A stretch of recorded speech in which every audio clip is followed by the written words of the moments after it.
Can I ask you, just to go back to happening, you're talking about happening, nothing happens. Something, there's not something that happens. Therefore, are you saying, or it seems to me to say, possibly, that happening is undifferentiated. So happening is happening, whatever happening is, it's no different. It's no different to itself. There's no this sort of happening or that sort of happening. I'm not quite clear what you're saying. Are you saying that in a sense that it doesn't make any difference what kind of happening, what kind of event is arising? Yes, I'm asking. In one sense, yes. In one sense, you could say there is just whatever arises, and we could say there is no differentiation to be made. However, and I think very importantly, we may be talking about awakening, liberation, whatever word we want to use, unless physical death has happened, there will almost certainly, I'm going to take the almost out of that sentence, there will certainly be a character, and that character will have preferences.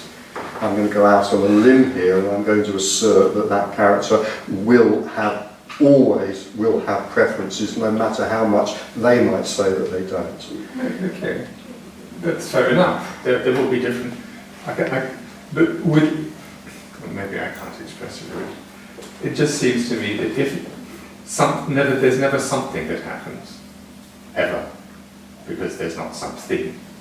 No, there's just process. There's just process. There's just a process. Absolutely. But the process is therefore undifferentiated. You could say that, yes.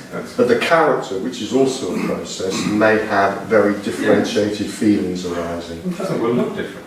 Can I just check a point? You're asking about what we would call objective experience. So, you talk about, the squirrel on a tree, but no, taking the verb out of that, you just that immediacy, seeing, no doing word can do justice. Are you talking about an undifferentiated? As I understand, there will be no difference between squirreling and sharing and Richarding.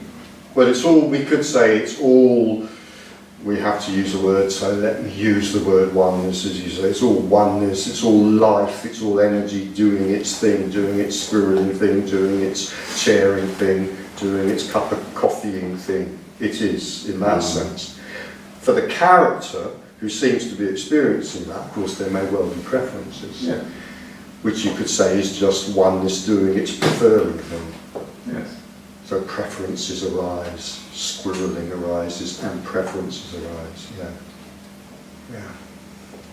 I think it's important to say that, because for those of us who may have been caught up on various spiritual paths, they can very much arise an idea that preferences are somehow wrong. That somehow I should go beyond preferences. I think that goes back to something I talked about before, that in a way we are talking in a way here about the loss of the ego, but we're not talking about the loss of the ego when it's used to mean my egotistical tendencies. The tendency of my character to like some things very strongly perhaps and to dislike others. We're not talking about that. But very often on spiritual paths, the idea of the loss of the ego, meaning the loss of the self, the loss of the central person, gets confused with the idea of the loss of the ego, meaning I become unselfish. And part of that is, I don't care about anything anymore, I don't have any preferences. So that's a kind of, it's kind of what I think it's a technical term, I tend to call that just, it's a crap spiritual idea. And it can cause a lot of pain, of course. A lot of self-abnegation, a lot of self-flagellation. Especially when it's very much in the context of I myself having to liberate myself through my effort, all these bars that are set, impossible to reach as a person with characteristics, with desires, and it's really self-flagellation. And part of the measure of that, the measure of my elevation of myself nearer and nearer a state of desirable enlightenment, is the extent to which I have overcome my preferences. And of course we can see that also very strongly in some of the religious paths, where equally that idea of sort of rising above what might be seen as my rather kind of earth earthly and earthy desires. The extent to which I rise above that is also a sign of my spirituality, religiosity, closeness to God, etc., etc., etc. Well, excuse me, how the fuck do we know? But my guess is that, God probably likes playing golf. I'm sure she does. Why wouldn't she? God probably has a preference over playing golf to sitting waiting for a bus in the rain. Why wouldn't she? But they both happen. And they both happen. But it's something. But if it's okay for God to prefer golf, it's also okay for us to. And of course, they both happen. Yeah. Is there something about like a relinquishing of a lot of things we used to give a shit about just aren't worth giving a shit about anymore? Are things put in a different context? They give us up. They give us up. So you see, there can be a kind of bit of a confusion. There's no need to give a shit.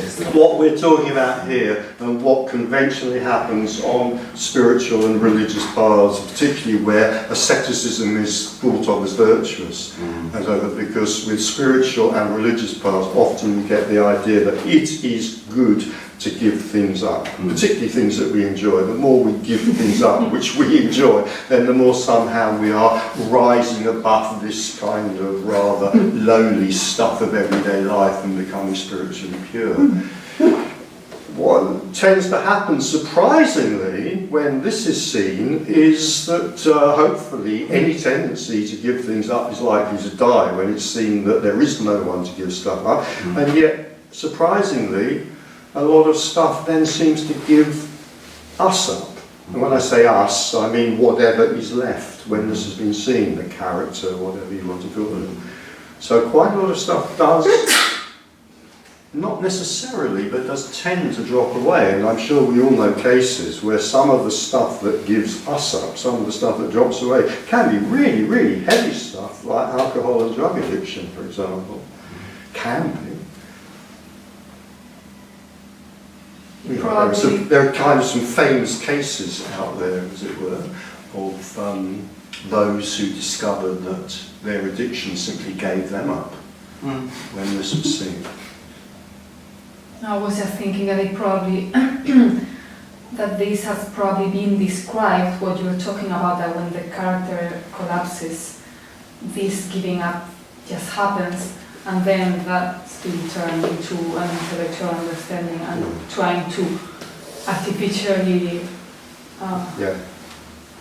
I think this is where a lot of the stories on the spiritual paths and a lot of the stories on the, even more so on the religious paths, which tend to indulge themselves in kind of frantic asceticism even more than the spiritual paths do.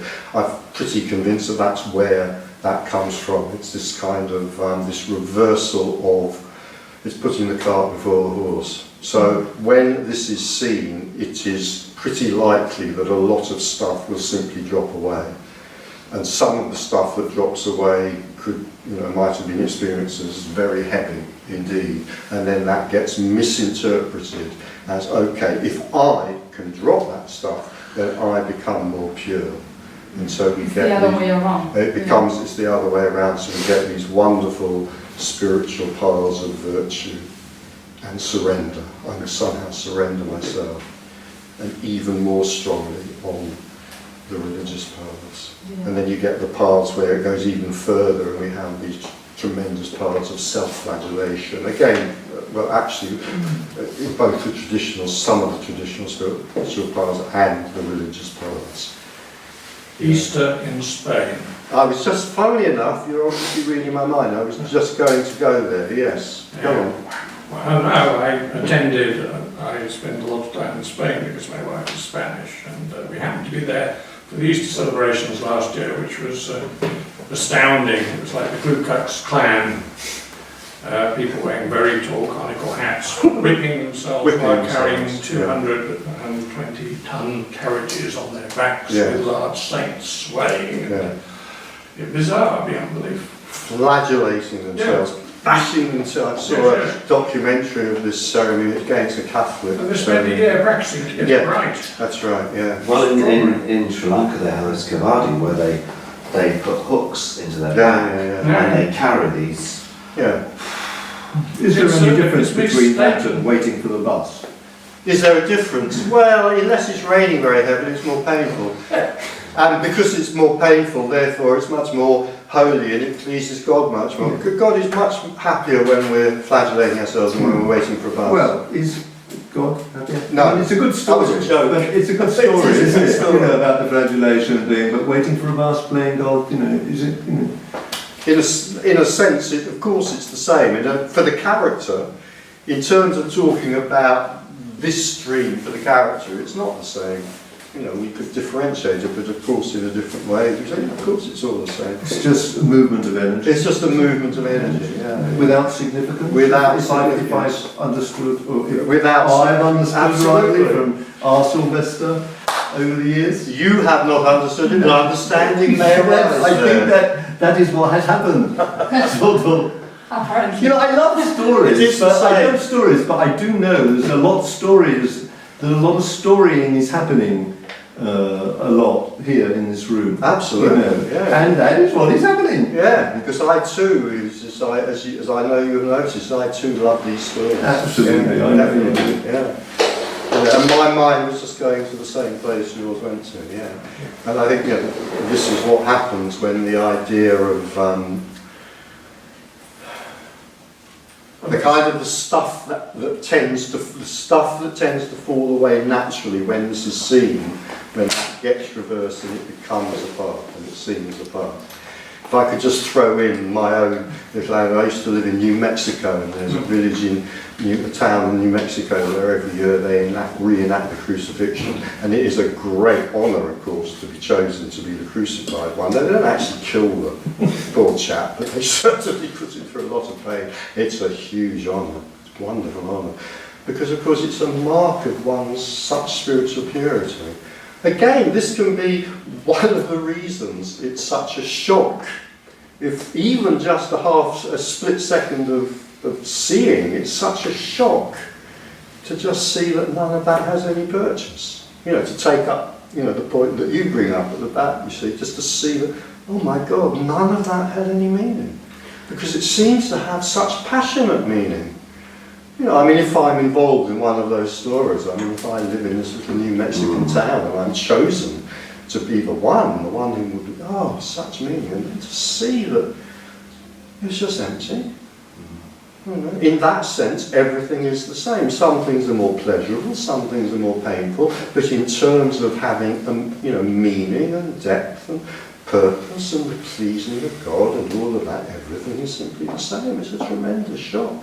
It may be a tremendous shock. It's just a thought. It's very difficult because from a separate perspective it's difficult to talk about, but it's only man, humans, in nature, if we can say nature, have this sort of artificial reality. Yes. So, it's ridiculous, this whole endeavour to almost decode this virus that's gone on somehow. But it's also entirely What do you natural. mean by the virus? The virus of human consciousness, of separateness. Yes. Because since we just got fear of as being separate selves, we've been sacrificing chieftains and burying our slaves with us, and then we sacrifice the symbolic Lamb of God to sort of appease the universe. First we have real blood sacrifices, Yeah. and then we have But with the metaphorical rest of the ones. animal or plant kingdom don't live in.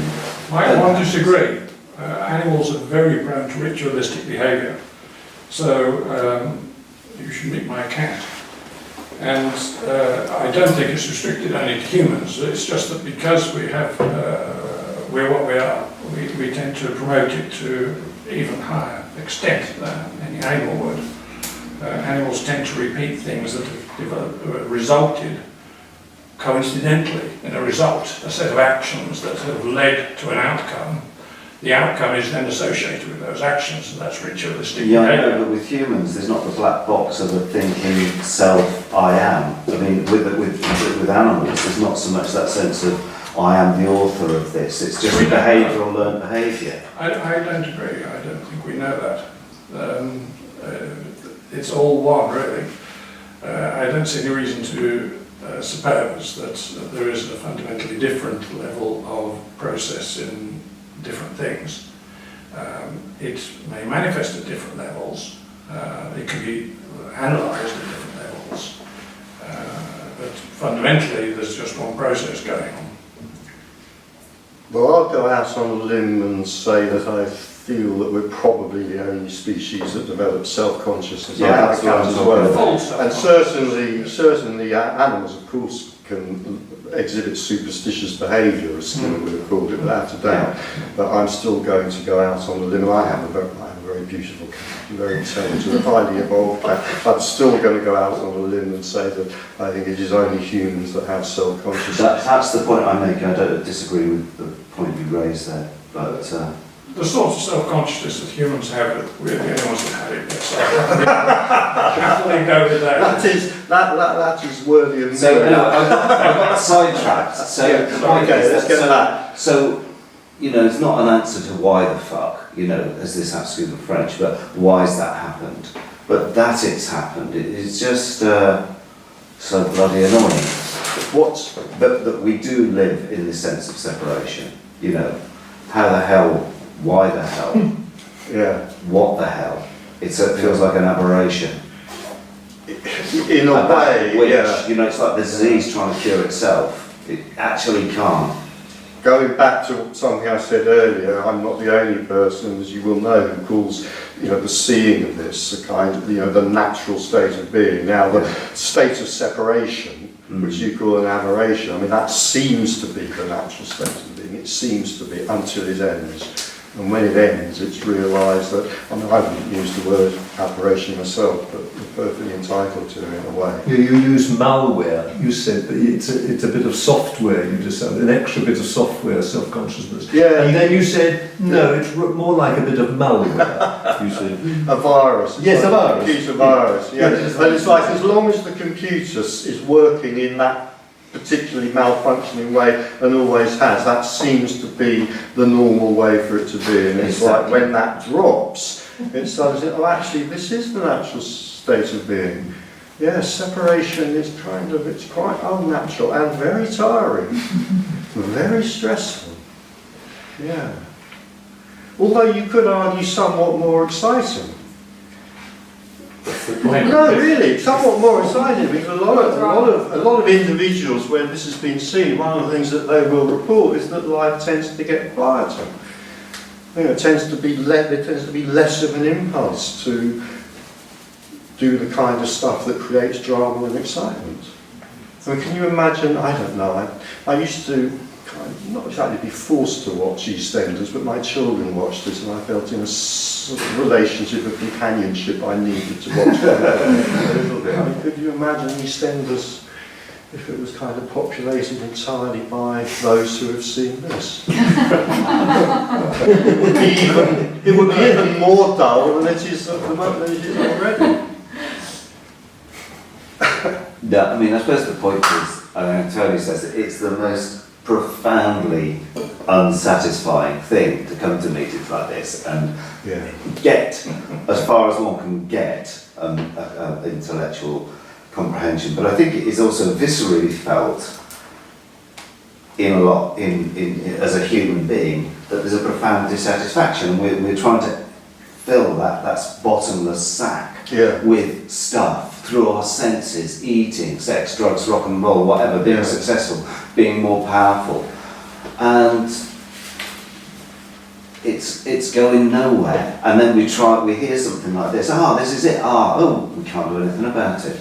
We've tried 30 years of doing the spiritual step at a time up the rung of the ladder to awakening or what have you. And now we're told that is... Mind you, it's far worse than you can do nothing about it. I mean, you can neither... Well, that's the thing, then the temptation is to go about doing nothing, which is another false Which is why I'm about to say what I'm going to say. It's much worse than that. Yeah. It's not that you can do nothing about this. You can do nothing about this, and you can not do nothing about this. Because there is So it kind of driving far into more frustrating Yes. than what you said. And that is perhaps why so many of us who fetch up in rooms like this fetch up after some years of fruitlessly trying to fix things in other ways. Was it so with Nisargadatta? Lots of seeking and struggle? And I don't know. Or he had guru, didn't he? I don't know. No, I don't know biographically. All I know is he sold beaders. But I don't think that's the answer either. I mean, otherwise, we'd all have to set up a tobacconist shop. But he had a guru. His history, He had a guru, yeah. gurus and seeking and searching. I don't and all have that gurus. He talked about a guru, yeah. And his guru told him to do something. I can't remember what it was. I think it was just very I am simple. that. You just say I am that. So he kind of contemplated, I am that. He meditated on it. Well, you could do that if you like. Yeah, try that. I occasionally, I occasionally suggest mantras, don't I? I think the last mantra. No, I do. There used to be a mantra of the month, didn't there? Yeah. Yeah. I think Have the you got a new last- one for today? Should we reinstitute it? Yeah. Yeah, come on, give us something to do. Come on. for God's sake. Well, I think the last mantra we had, I think, was the or not mantra. Or not. Is there any suggestion at all? Well, you should meditate or not. Yeah, you should read Nisargadatta or not. Wake up early and spend 20 minutes contemplating being no one or not. Yeah. We did have a mantra. I've just been reminded because I've been putting some stuff on YouTube and I was just looking at our last meeting in Munich. And at the end of it, we did have a mantra, didn't we? It was Musaka. Musaka. Musaka. We were all preparing to go to the Greek restaurant up the road. Which is good, Or eh? not. Or not. Yeah. It's like Arnold. So what's today's then? We'll see. They have to emerge naturally from the grace of God. God has to shine her light on us, and then the mantra will. Yeah. Yeah. I think one of After tea them break. was so what? There's the so what That's a nice mantra, yeah, the or not mantra. And you can tie that with the breath, breathe in, so and what. Yes, Chilling of absolutely. impurities. Yeah. Well, there's a new movement out there. Oh, fuck it. Oh, that's been around for a while. Oh, has it? I didn't know that. Yeah. There's a book came out called Yeah. Fuck It some years ago. Yeah, it's a. Yeah, I think they do fuck it workshops on the Mediterranean island. Yeah. Not in Phuket. Not in Phuket. If only it was. Fuck it in Phuket.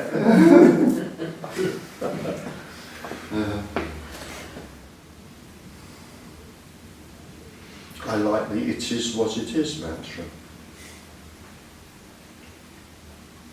That's regarded as one of the most annoying phrases in the English language. It is what it is, but it's also could be seen as one of the most beautiful. It is what it is. It's so simple. It's so simple. If questions arise, they arise. And of course, questions are kind of the stock in trade of a meeting like this. If questions arise, they arise. Yet, in a sense, every question takes us away from that. It is what it is. What is it? It's this. It is what it is. It's not something else. And again, the whole thrust of all our spiritual paths and our religious stories and where our yearnings for purity take us is that it's somewhere else. It isn't. It isn't here. It isn't this. It can't be this. It has to be that. It can't be here. It has to be there. But most of all, it cannot possibly be it is what it is. It must be something else. Because it is what it is too ordinary. But it is ordinary. It's totally and utterly ordinary. I like one of you. I quite like this. I read it a few years back in one of your books when you said something like when we use the language to describe, and we say like it is raining. Yeah. That's so beautiful to say that. It is completely ridiculous in that sentence.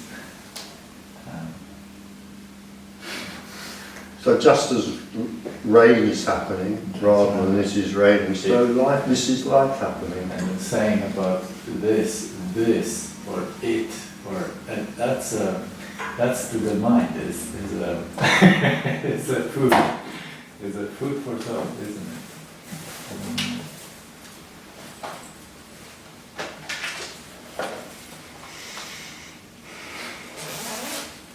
There is no one sitting here, yet sitting here is happening. So it's not a method, but gradually some relaxation may take place. I want to ask a question.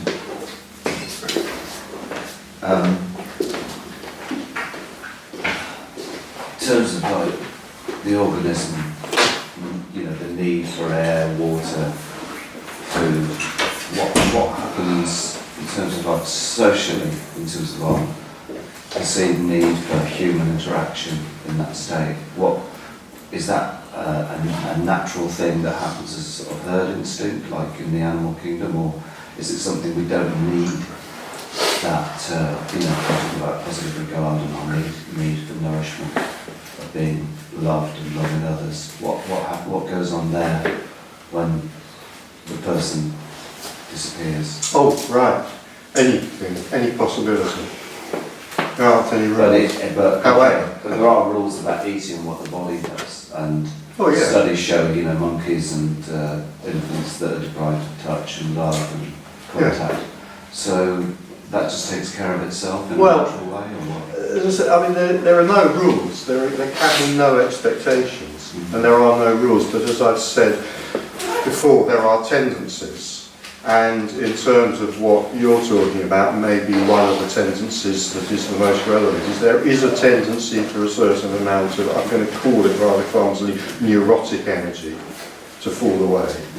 So, again, talking fairly loosely, if there's dysfunctionality in us in terms of some of the things you're talking about, that could be, for example, something as basic as food, like, you know, overeating or anorexia or whatever, or something less basic like dysfunction in our social relationships. Yeah. That often arises from neuroticism. Yeah. I don't want at this point to go too deeply into what that means. We can do if you want, and let's leave it live for now. All I can really say is that in the seeing of this, you know, neuroticism is something that seems to belong to the character. It tends to be quite sticky where the personality, whatever you want to call it, is concerned. And sometimes, not always, there is a strong tendency for neurotic energy to kind of explode and disappear. And I use the word explode advisedly. You lost me there. Well, so you have, let's talk in terms of like time passing. You have a person, maybe quite a neurotic person, right? Let's take an anecdote that maybe most of us know. A person goes into a park or gets on a bicycle, to use a different anecdote, and cycles down a country lane, and that person may perhaps be quite neurotic, and then there is the disappearance of the person. Right? And something I've said many times is that what's maybe, well, it's not important to say about it, but one of the things we can say about it is that disappearance of the person is a profound energy shift. Yeah, it's an energy shift, and in that energy shift, it's possible, although not certain, that some, or possibly a great deal of neurotic energy will be lost. So whatever, without getting too detailed about what we mean by dysfunctionality often comes from neurotic energy. Neurotic energy is often lost, and so I hope we're not dangling a juicy bunch of grapes here, but nevertheless it's true that there's a tendency that the no one that comes out, if you like, the other side of an event of disappearance is at least reasonably likely to be less neurotic, perhaps a great deal less neurotic. So dysfunctional behaviour, it's at least possible that it will change, it will shift, whatever, it will disappear, whatever. We were talking earlier, I don't think I actually mentioned Wayne Lickerman, but we were talking earlier about how, for example, drug addiction or alcohol addiction can just disappear. It can give us up rather than us giving it up. Well, maybe that's an example of that. The energy just kind of explodes out of us, and then the addictive behaviour's gone, or the neurotic behaviour's gone. Is that what happened with Wayne Lippin? I would guess so. I don't know, but I would guess so. Stop drinking, is that it? Yeah. Drugging. It's like, as far as I know, the story's like alcohol gave him up rather than him giving alcohol up. Yeah. Now that might have unforeseen and in conventional terms not necessarily positive effects on the relationships, the social relationships of that character, because of course very often social relationships are maintained, very intimate social relationships are actually maintained precisely by neurotic behaviour. So you think, for example, of a codependent relationship. So paradoxically, if you like, you know, again, this is just a story, but person gets on a cycle, rides down a country lane, bang, big explosion of energy, person disappears, right? Maybe some piece of codependent behaviour drops away. As a result, there's a relationship breakdown a few months later in the story of a biography of a person. So the games that are the basis of it. Games may collapse. Outside, yeah. The games may collapse, and games very often are what keeps relationships going. Yeah. So you could say any profound shift, any profound transition, any profound change, and you don't get a shift any more profound than what we're talking about here. I wouldn't call it a change. Change is too small a word. But you don't get a more profound shift than what we're talking about here. But any of those, a change, a transition, a shift, can disturb or destroy existing relationships. So there's no way of predicting what might happen. Mm.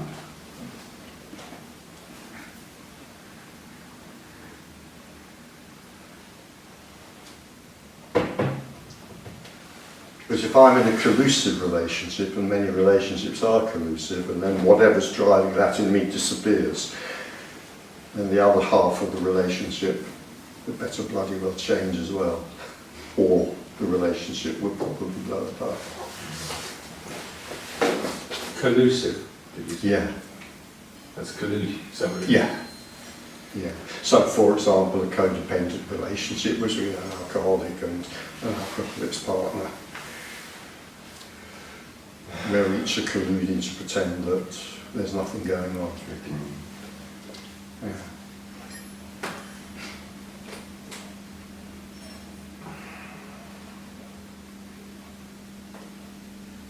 I think I mentioned before, I had a student years ago who was addicted to drug addicts. She wasn't a drug addict, but she was addicted to drug addicts, and the problem with having a relationship with drug addicts is they tend to die.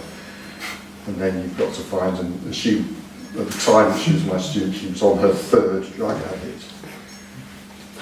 2 early ones having inconveniently died.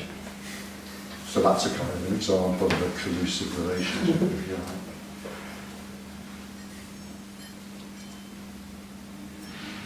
It's the ultimate unavailability. See what she was after.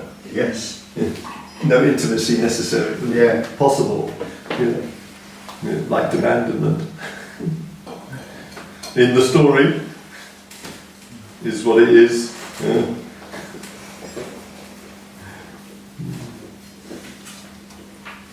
You'd think if you learn after the first 2, wouldn't you?